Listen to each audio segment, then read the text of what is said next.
एक उजली और रंगों से भरी हुई एक सल्तनत थी। वहाँ एक महल था जहाँ शहजादी टीना रहती थी।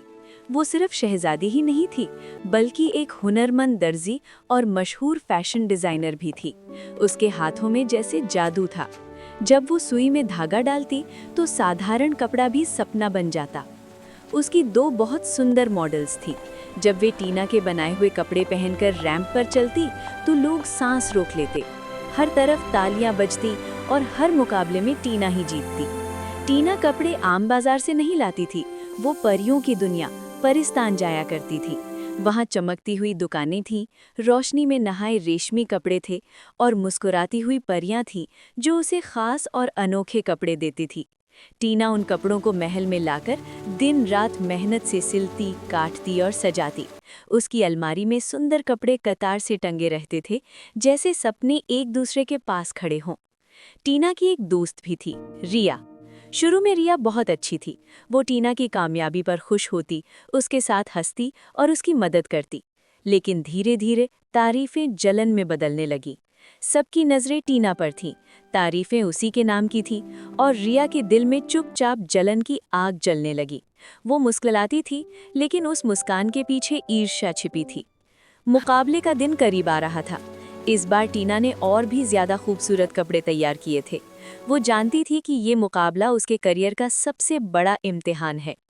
मुकाबले से एक दिन पहले उसने सारे कपड़े सलीके से अलमारी में टांग दिए। फिर वो अपनी मॉडल्स का मेकअप करने में लग गई। और उसी वक्त जब महल बिल्कुल शांत था, रिया चुपके से टीना के बेडरूम में घुस गई। उसके हाथ कांप रहे थे, आंखों में आंसू थे, लेकिन दिल में जलन का अंधेरा था।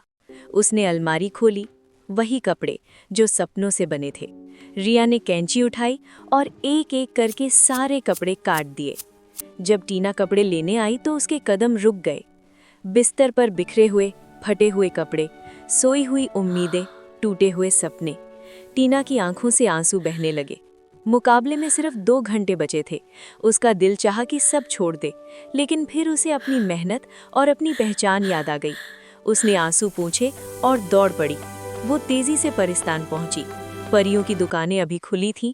उसने सुंदर कपड़ा खरीदा। उसकी सांसें तेज थीं, हाथ कांप रहे थे। महल लौटकर उसने वक्त से लड़ाई की। सुई चलती रही, धागा दौड़ता रहा और 2 घंटों में नामुमकिन को मुमकिन बना दिया। मुकाबला शुरू हुआ। रैंप रोशन था, संगीत बज उठा। टीना की मॉडल्स ने कदम रखा, कपड़े चमक उठे। लोग हैरान रह गए। जजों ने फैसला सुनाया और एक बार फिर टीना जीत गई। तालियां, खुशी और आंसू सब एक साथ। लेकिन रिया, वो महल छोड़कर भाग चुकी थी। टीना का दिल शांत नहीं था। वो रिया को ढूंढते हुए उसके घर पहुंची। वहां रिया टूटी हुई बैठी थी।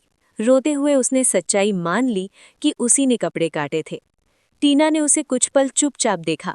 उसके दिल में गुस्सा भी था, दर्द भी, लेकिन उसका दिल इन सब से बड़ा था। उसने रिया को माफ कर दिया, लेकिन दोस्ती वहीं खत्म कर दी।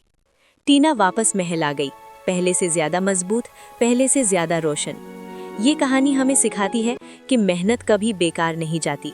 जलन इंसान को अंदर से खोखला कर देती है और माफी महानता की निशानी है। लेकिन हर माफी का मतलब ये नहीं होता कि हर रिश्ता बचा रहे।